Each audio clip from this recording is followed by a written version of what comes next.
And we're live. Hello, everybody. Happy Hello. Friday. Hello, Lisa. Hey, Josh. How's everyone doing out there? Hopefully good. I think I'm pretty good. I am too. I'm probably late for something, but I'm not late for this video. There you go. Hey, it's Friday. It's okay. Absolutely. It's been an interesting transitional week, but overall pretty good. Same here. It's still not quite normal. That word's been overused lately, but we're getting there. Yeah, I hear you. We got some neat stories to cover. I've got a couple of I didn't get to visit with you about this. Collected a couple of pieces that I think are of peripheral interest just from the story that I was doing this afternoon. Oh, cool. Yeah, so we Very can cool. I'll make some notes on that to wrap back around, and then but we've got some neat, it's kind of a cornucopia of topics for this evening. Like we said, weird tales and strange encounters, and maybe we should start with the butterfly people as an homage, because today is the anniversary of the Joplin tornado. Oh my goodness! From 2011, 9 years. Cannot believe it's been 9 years. Yeah, it has, and it met with commemoration here in Joplin. They did postpone one ceremony because of the guidelines, but but under the topic of strange encounters and weird tales, it qualifies as both. Something very strange did come out of that tornado. That's hard to explain. And I think because I know we've got a wide audience that may not be familiar with Joplin and the situation. Joplin's a big city, comparatively speaking. In terms of Ozark cities, right? And has an incredible history, a beautiful downtown, and it's a lot older than a lot of Ozark towns. True. It goes back to the early 1870s, and parts of what is Joplin were other cities before that, going back to the 1840s. So. And and in comparison, Branson was platted with post office, I think, in 1913. Right. So definitely some older places, and again, a beautiful city. And then on this date, 9 years ago, and of course you're really, and we've talked about this, and I think this is important. And Joplin is right at that tri-state juncture, at the point of Kansas, Oklahoma, and Missouri state lines. It's a very interesting place. It's part of the tri-state mining district. And to me, I don't think we've talked a lot about this, but to me, there's something very powerful. You stand on the edge of Joplin, or over Miami, which is on into the Oklahoma plains. And to me, there's a sense of enormity as you are on. It is a gateway into the Great Plains. And there's an enormity of to me, of portent, of sky, of past, of things coming together. But it's also with that immediate proximity to Oklahoma and Kansas. It's right there in Tornado Alley. Yes. And one of the things that I think oftentimes occurs when tornadoes touch down, and in the aftermath, that people look at it and say, oh my goodness, it could have been so much worse. At least it wasn't an E5. Well, this one was. It was. And, yes, And they actually debated all the national experts adding a E6 category and categorizing Joplin as a E6 because they determined that the wind speed of the funnel when it hit St. John's Hospital was at least 400 miles an hour. I think it was 400 miles an hour. And kind of unprecedented as far as being clocked. Enough that it shoved that hospital, which was probably at least a 2-acre footprint, 5 inches off of its foundation. It was a 9-story building. Yeah. And at least a third of it was gone. And so it's hard to believe 9,000 structures were destroyed. Yeah. And so it's very difficult even to wrap your head around that level of destruction, and then to realize that it took place in such an incredibly short period of time. Right. As I say, I think it was on the ground 23 minutes. It went 13 miles. At one point, it was a mile across. And it was not really predicted. In fact, it didn't show up on Doppler radar because it was rain wrapped. And so basically, sirens went off basically as it was hitting buildings right around the hospital. There was a chase team from the Weather Channel, and the meteorologist, Mike, I can't think of his last name right now. He was covering it, and they were just chasing the cell. They didn't even realize it was a funnel because it was rain wrapped. And they came up over the hill on 32nd Street and saw the hospital. They got there less than a minute after it hit, and they had the camera on him, and he literally broke down crying. Mm-hmm. And this is someone that he chases tornadoes for a living. So it was, well, I mean, the destruction, and I've probably said this to you before, the destruction, the only thing I can compare it to are clips from World War II Europe, bombed out cities. There would be blocks and blocks of area that had nothing but rubble, nothing you could identify, no street signs left in the ground. You lived here all your life, and you're driving down a street and you lose track of what intersection you're at because there's nothing there. Yeah. And so, it deeply affected people. But absolutely, by the same token, there were definitely some strange encounters that happened going on, and pretty much unique. Right. The butterfly people. And exactly. Most people really consider it a miracle.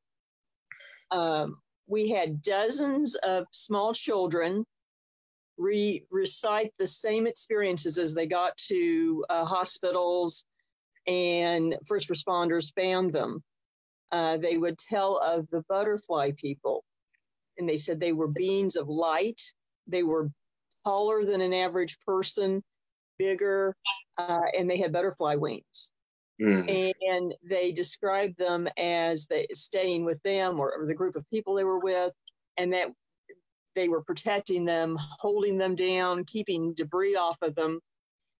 And all of these were independent statements received within, a couple hours. So there, it's not that a story started and, it got embellished or told to one person to another. These all came in within a couple hours.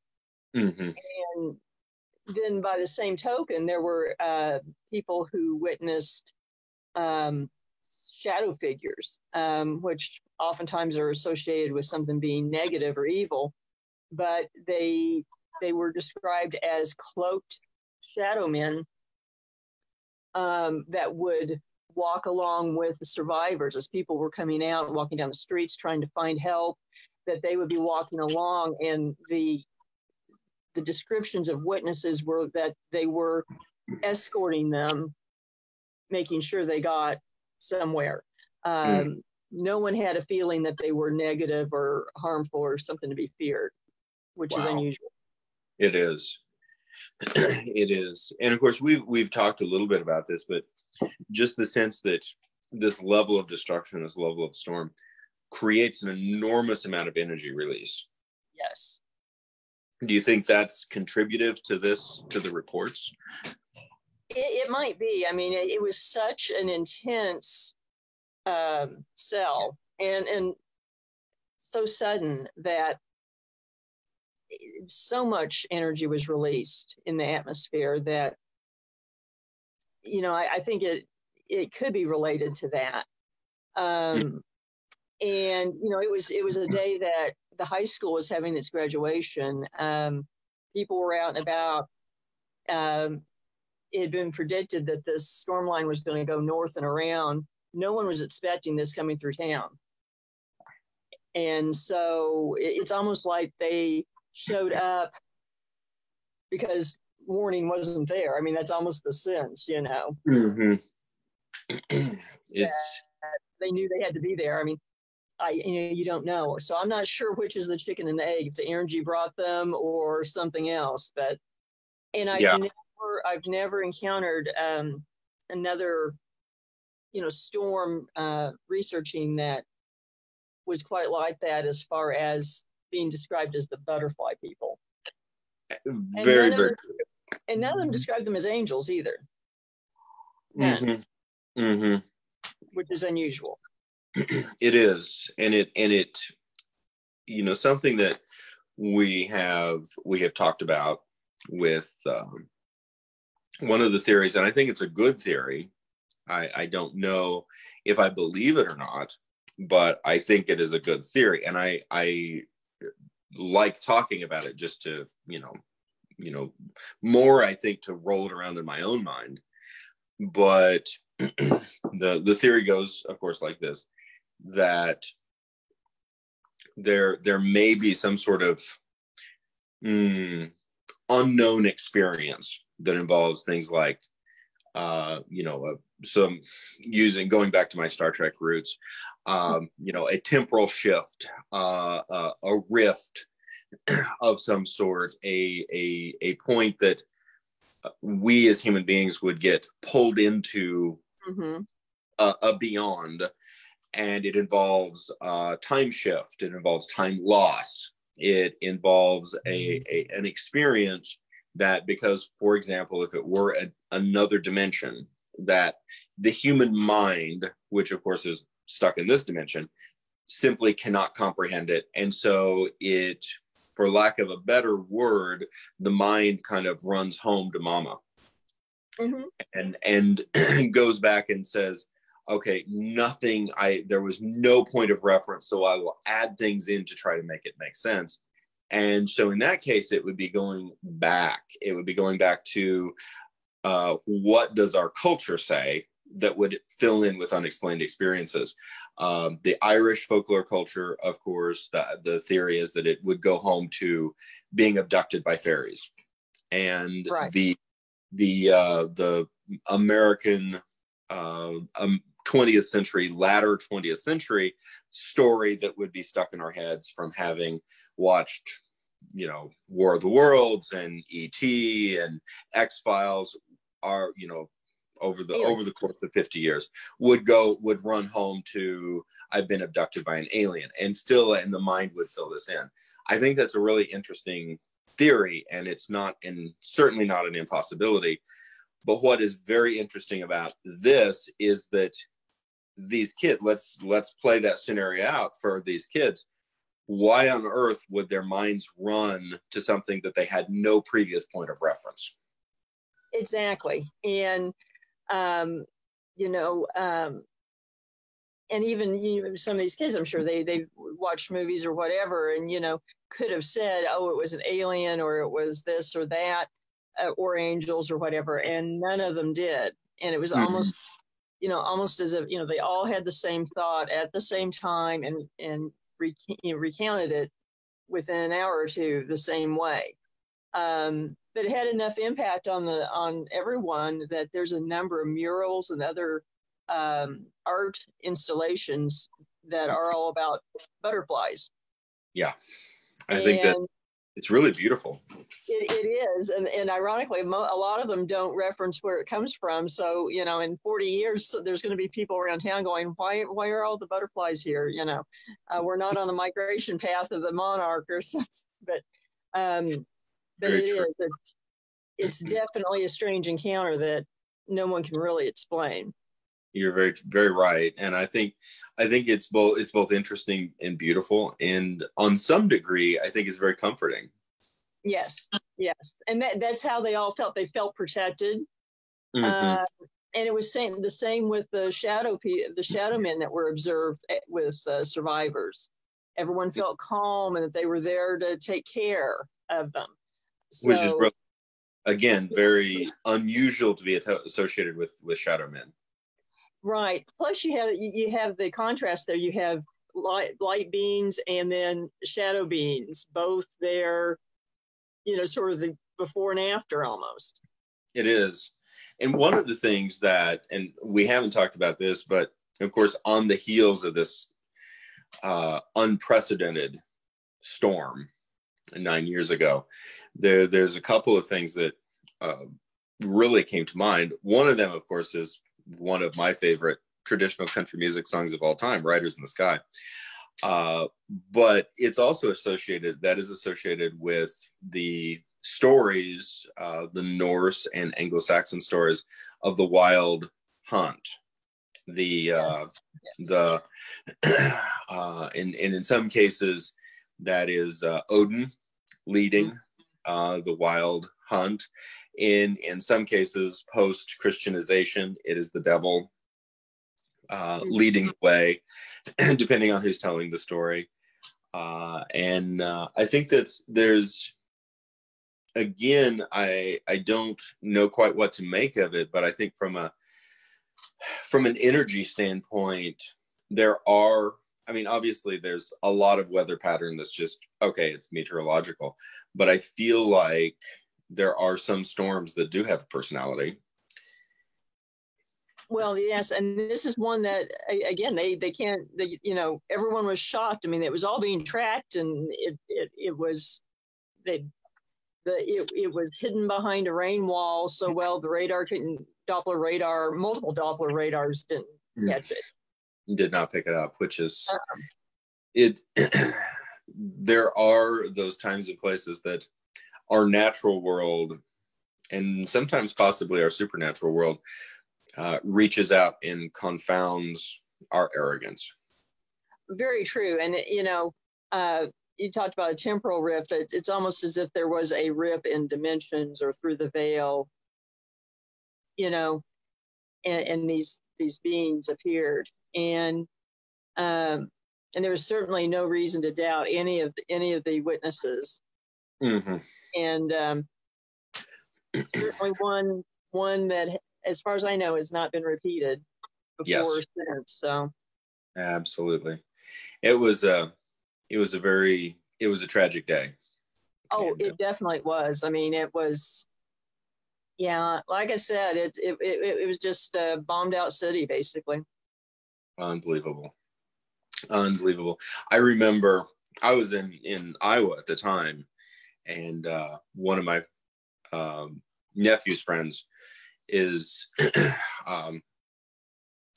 ham radio guy, and my nephew came back and was like, something's really bad.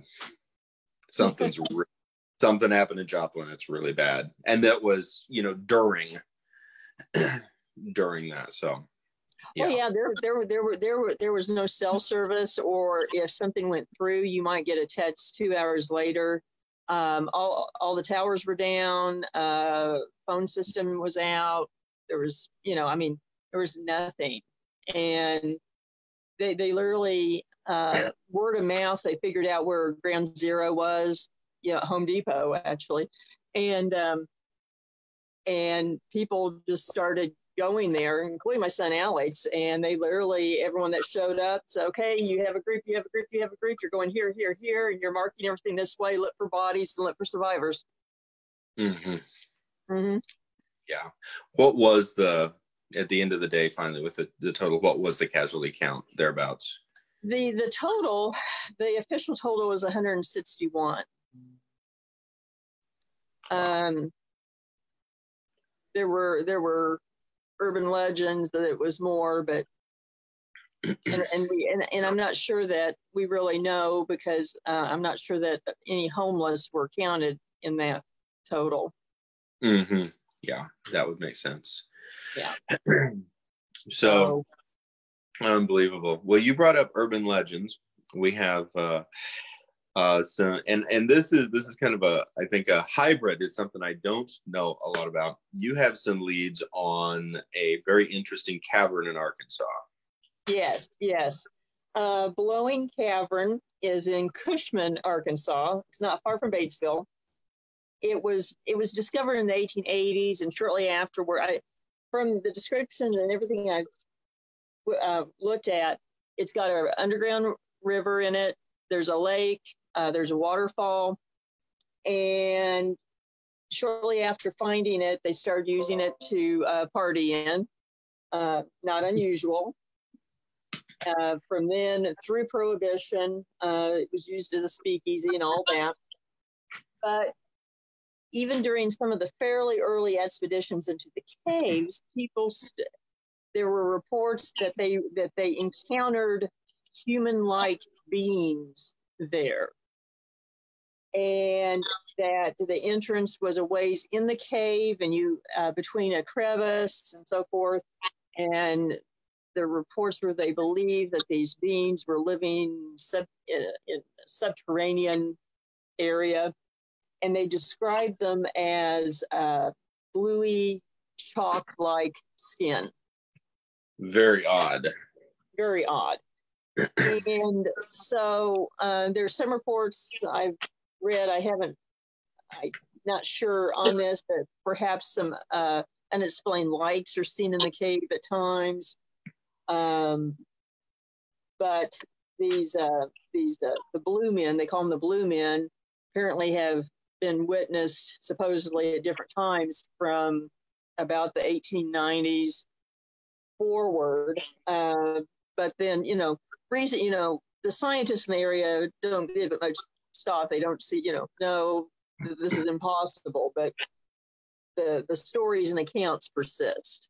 And then also, along with the idea that they live in a subterranean area, there are legends. Apparently, there are quite a few tunnels in the cave system, and the legend goes that they do connect to the theorized underground highway system that crisscrosses America, supposedly. So we've gone from traditional history to what is almost sounds like UFO or extraterrestrial, but extraterrestrial or a hollow earth theory. Or a hollow earth, right? And what I was thinking with the ET aspect is that those stories would have been coming into play well before UFOs hit mainstream. True, very true. If the first stories had happened later, they might have just been, these have to be ETs. Mm-hmm. And but it also the theories, the ideas, the conspiracy theories, the legends surrounding Hollow Earth.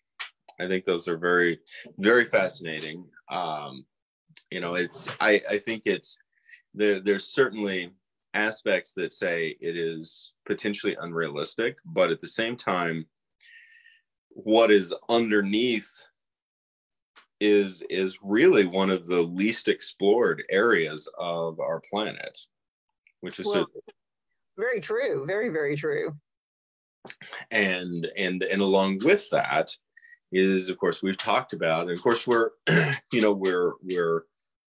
we talked about that very interesting juncture point of the state lines. This is one of those very interesting juncture points of folklore and legend and natural heritage, which is fact. And of course, the Ozark Plateau as a whole is made of karst limestone, and limestone over a comparatively short period of time, in geologic terms, dissolves. And of course, something that we were talking a lot about in my interview this morning, and mainly because it was just so extremely obvious, was the amount of water that courses through the Ozarks. And that for the bulk of that storm, I was actually sitting in a news car out in the parking lot at Table Rock Lake, going, "Wow, I think that's hail." But it was fortunately no major stuff, but an enormous amount of the Ozarks do receive an enormous amount of rainfall. It creates these incredible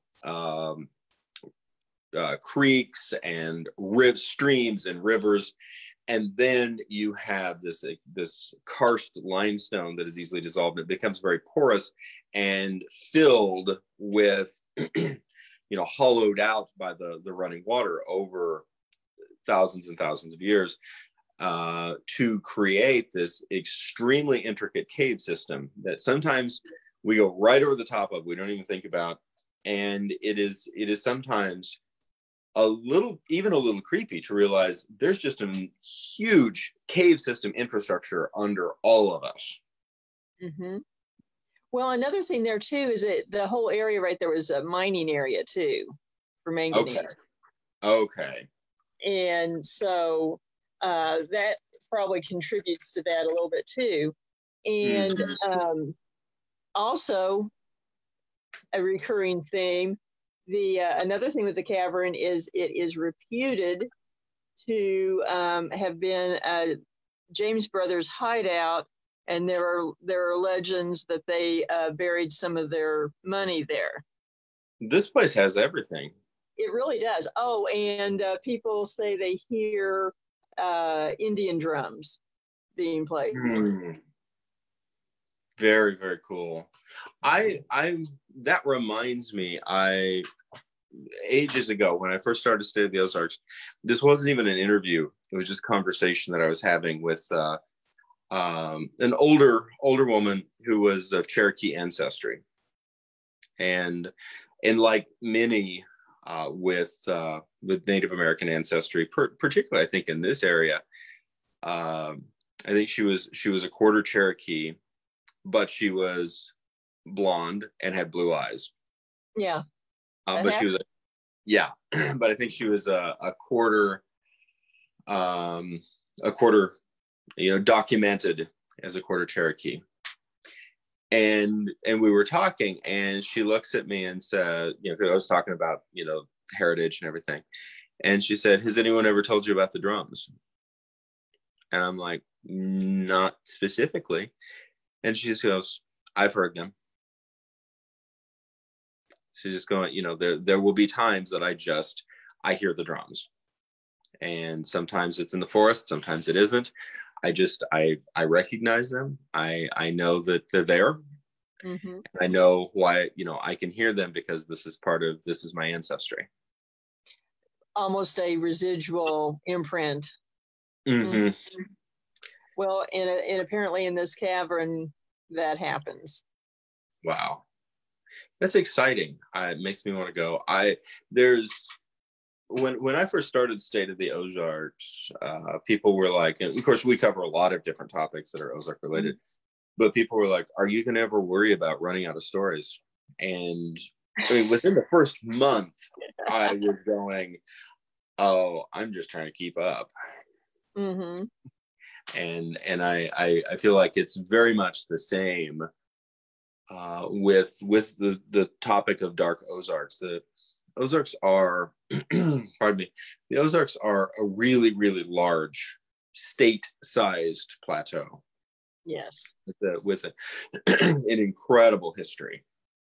They really are in a diverse history with so many different things going on. Mm-hmm. And something you and I just talked about, but you just mentioned it, the underground highways or the road systems. Yeah. Where would you place this in terms of conspiracy theory, urban legend, possible fact, fantasy? What are your thoughts on this? I'm undecided. Well, I think part of it is definitely urban legend. Mm-hmm. I won't say that there aren't certain areas that have underground roads, simply for the fact that there are large underground facilities in several areas in the Ozarks, massive. And so that go for miles and miles and miles. And so that's what tends to lead to the theories of that they're all connected. Right. And then there's the larger theory that people have that basically there's underground highways that go throughout the United States. Mm-hmm. But I mean, there are areas in this part of the country that, I mean, we have quite a few military bases, government installations. There's installations where carriers who are carrying classified cargo, they can only stop in certain areas, and it has to be underground bunkers. And there's one not far from me, and so you get all these things together, and I think that's where it goes now. So I think it could be a grain of truth, but I think the larger network is probably an urban legend. Yeah. Just feasibility. I think it's fascinating, and to me, there's something that, not that it's UFO related, but the fact that elements of this are very much suggestive of Cold War, military industrial complex, that kind of thing. We're dealing with the same type, sort of the same generation, sort of 1945 to present. I would say like 1945 to 1990. Mm-hmm. To me, that's really, it has such an incredibly fascinating, conceptual elements, because it's the very recent past. Mm-hmm. So I do think there's some elements of reality to that, but the conspiracy theory or the urban legend, has it mushroomed up into a huge spider web that's probably much bigger than it is in reality, is my guess. Yeah, it's, and I can see how it'd be very easy, of course, for individuals who become familiar with Springfield Underground as a commercial storage facility, and you're like, okay, and then you actually either get the opportunity to go there or you see video, and it honestly looks like something imagined out of a James Bond film. Mm-hmm. And there's one in Carthage, there's one in Kansas City. Mm-hmm. And so, you start, there's lots of theories that they're all connected. And I can't even imagine what it would take to build. I know. There's a couple of, major lakes that you'd need to dig under. Yeah, it'd take a very big pump, let's just say. It's now, by the same token, there was a time that you could drive from Joplin, Missouri to Miami, Oklahoma, underground. Wow. It was all the mining, except for when you got to Spring River, they'd stop, take elevators up, go across the river, go back down. And I know that personally because my dad was an engineer down there. But and then when they stopped mining and stopped pumping the water out, I mean, they had Jeeps and everything they just left down there for those purposes. And they just left everything in the tunnels. So there's a bit of reality that kind of leads to that if you know about that. But that's a lot different than saying you have a network cross country. Very, very true. But still very impressive. Well, yeah, I mean, it's still, probably a couple 100 miles worth of underground roads total. That's really, it's phenomenal. It's a level, it's suggestive of a level of industry that we don't really think about. Right. That's just not here anymore. And but it speaks to how much money went through the area, how much and how important it was for a very long time. Yeah, it really does. So chalky skinned blue humanoids living underground. I think we should go find out. I do too. And it is creepy. It is. It really is. It really is. and I think we dealt with this a little bit. Something about under the earth or under the water. There's something. And you've got both of those going on there. You've got underground water and you're in a cave. And then creepy humanoids. Wow. What an incredible combination. I'm in. What do you all think? Yeah. What's everybody else think? Do we have, I know we're running a little toward the end of time. Do we have any questions? Anything that's people's saying? I don't believe so. Not that I have seen. We've gotten some comments, but not questions that I saw. Okay, cool. I wanted to share a little excerpt. I don't know if it's going to make it into the final story that I'm working on, but it's just in regards to the Bluff Dwellers. Okay.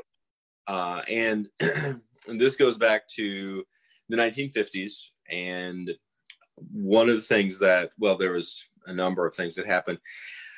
And by about 1954, it became obvious that Table Rock Lake was going to happen, that the dam was going to be built, and it was very polarizing in terms of the local community. Sure. There were, of course, some people who had been pushing for it for flood control and several things for flood control, for the possibility of electricity generation, power generation, and also a lot of land developers looking to transform their wealth by investing in what was essentially comparatively useless sides of Rocky Mountains, that was going to become home to resorts and multi-million-dollar lakefront or lake view estates and that sort of thing. And then on the other side were the bottomland farmers, who not only were looking at losing their livelihood, they were going to lose their homes, in some cases homes that they'd been on for generations. And that aspect, of course, is very heartbreaking. Along with that, something that I don't know, we've kind of moved away from the whole let's inundate every possible valley in the country concept. But not only were there hundreds and hundreds and hundreds of properties and homes and farms, even throughout the basin that was about to be inundated, there was also innumerable cemeteries. Yes. And the Army Corps of Engineers made an effort to relocate the cemeteries. And of course the large, easily notable ones were mostly moved. But there are definitely stories of the ones that they didn't get. and the idea that these family cemeteries were ultimately inundated under 150 feet of water. And we're over the top of that. You know, this is one of the Ozark playgrounds that we come and we play. And, you know, on a normal, this isn't a normal year, but on a normal Memorial Day weekend, there's thousands of boaters on that lake without really the realization that they are over homes, in some cases, you know, small villages, and cemeteries. And it's it's, you know, it does get you thinking. It's very introspective. But in the process, there was also archaeological surveys that were done in the lead up to the finish of Table Rock Lake.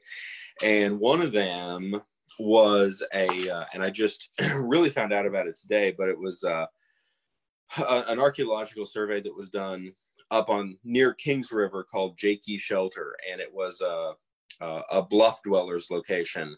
Oh wow! And they found in the 1950s, they found a number of, it was a burial site, and the centerpiece of the find was a burial mound that ultimately came to be known as the burial mound of Medicine Woman. It was a full skeleton. Wow.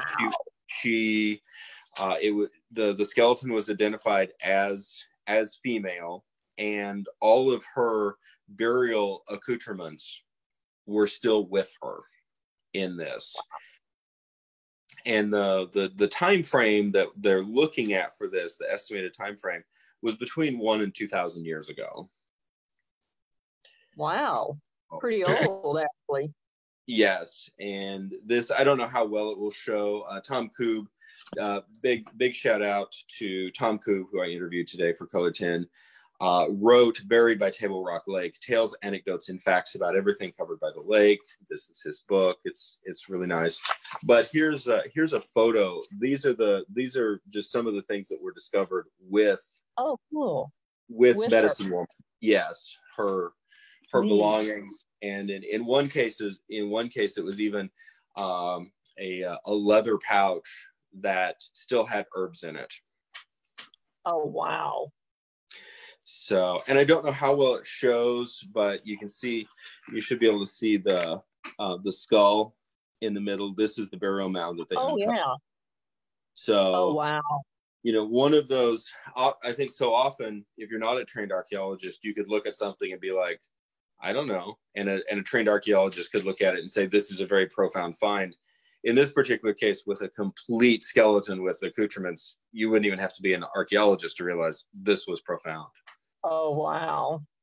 Very cool. Very cool. That's what I thought. I got chills when Tom was telling me about that. I would too. That's very cool. And I know there were similar stories that came out of the Lake of the Ozarks too, with cemeteries being buried and everything. And so there is no telling what we walk over, what we boat over, or anything else. Mm-hmm. And I think it's probably unlikely, but of course the Celt considered water to be a portal into another realm. Water was very sacred, and lakes, particularly lakes, were considered sacred places. It is, you do think about the burial mounds, you think about the inundated cemeteries, you think about all that, and there's no argument that Table Rock Lake has been good for this area. It spawned a great deal of tourism, power generation. It's a beautiful, beautiful lake, even just to look at. Incredible fishing lake, and really just a centerpiece of contemporary Ozarks. But at the same time, that push, that modern industrialized 20th century push to say, let's bulldoze, let's cover, let's utilize. There is a level of arrogance there that at times you wonder, is it not going to come back and bite us? Well, definitely. It does conjure up images of poltergeist a bit. Yes, poltergeist in the water. It's a little scary. Oh my gosh, yeah. Yeah, just when you think about putting in an in-ground pool, just think about poltergeist. Well, and Dale may be listening. If so, hey Dale. Dale shared a great story. It's a story that we published on State of the Ozarks. It's gotten us in so much trouble, but I refuse to take it down. I put a trigger warning at the top of it, and because it's a true story. And midsummer, dog days of summer, and of course that is not an ideal time to be out and about, no. Particularly in a very the Ozarks. The Ozarks are incredibly beautiful, but the Ozarks at various times do demand that we respect them. You go into midsummer in those our deep mountain forests. It's a very dark, it's a very steamy location, region.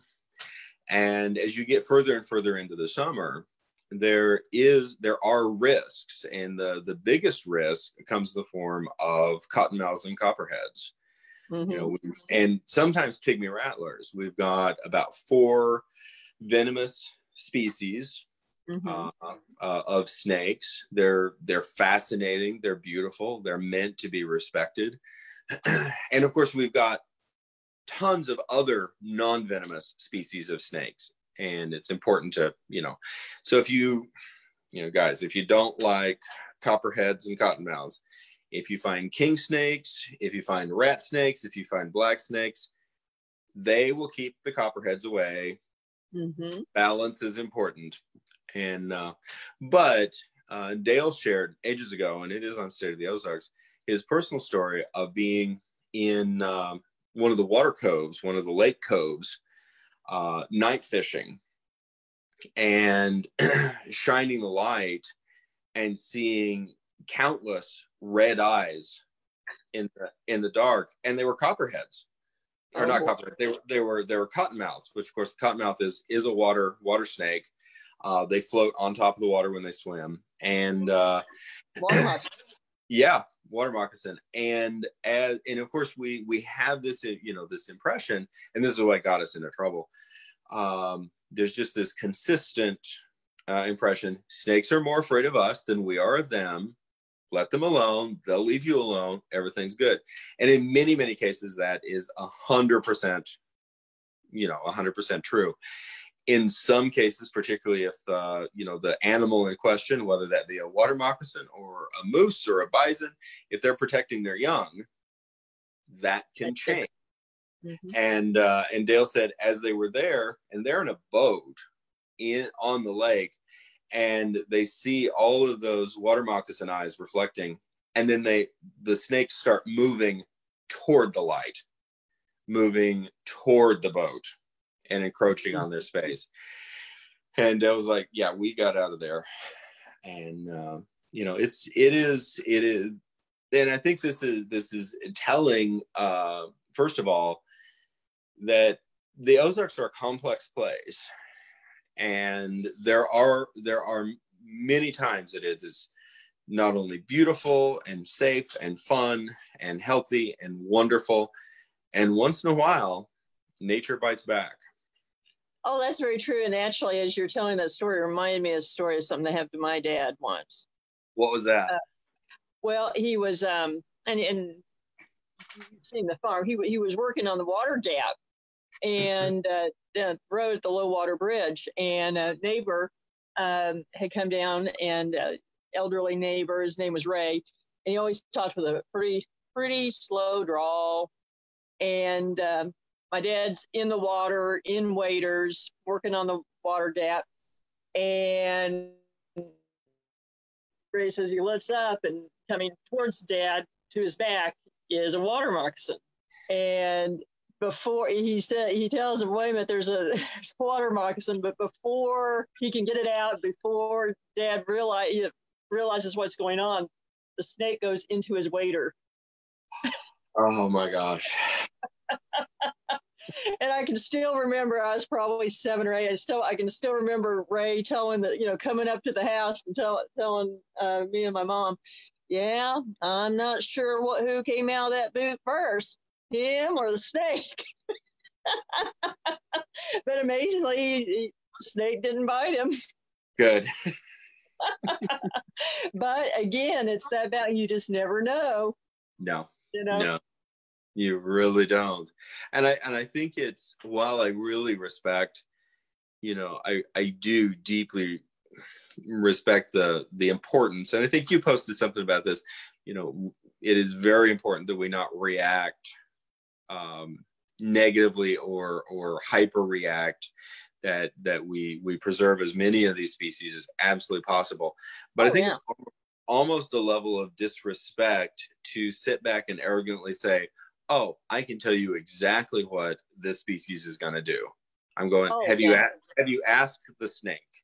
Because, it can make up its own mind about what it wants to do. Well, here's a good point. Here's a good way that it was put that I heard just the other night. Actually, it was Alex who said it. Is that we want to think we're smarter, and it's not that different animals are smarter or dumber, but they're specialized. They tend to be specialized. So what they do is very smart for what they do. And human beings and other primates, we tend to be generalists. That's a very, very good point. It's a very good point. So us assuming what the specialist is thinking is folly. Yes, it is. Yes, it is. And, it comes back to the fact that there aren't easy answers. And this is, and we talk about this with the paranormal as well, how important it is to tread respectfully. Exactly. And it works with nature, with the supernatural, with everything. I mean, there is a reason that is the golden rule. Yes, it is. Oh my God. Oh, well, we've covered a lot of stuff. We have. I know we had some other things that that we might have talked about. We might do it next time, and we've had a couple people ask about certain case we might have to address a little bit at some point. Yeah, maybe Monday night. Yep, we've had multiple inquiries about the Springfield missing 3, and so we may have to address a little bit something that again has to be addressed very respectfully. Yes, it does. Yes, it does. That is a very, very good point. And I think it's good, to be very thoughtful and structured on this. So we welcome you all to weigh in on what you'd like us to cover as we move forward. There's going to be some things, obviously, that's very simple, very easy for us to cover, and other things that are not. And we really welcome that dialogue. We do, and we want this to be interesting for you, for us, and all of us to have fun in the end, and especially once we get to the point of getting on air. So yes. So please share Dark Ozarks with all of your friends, particularly your friends who like cool stuff. And let's see, we're coming back here on Monday night. Is that right? Monday night, 7, yes. Okay. All right. Right here on Facebook Live. That's right. Same station, same time. Yeah, exactly. So let us know if you want anything to be covered, and everyone have a great weekend. Absolutely. Stay safe, y'all. Bye. Bye.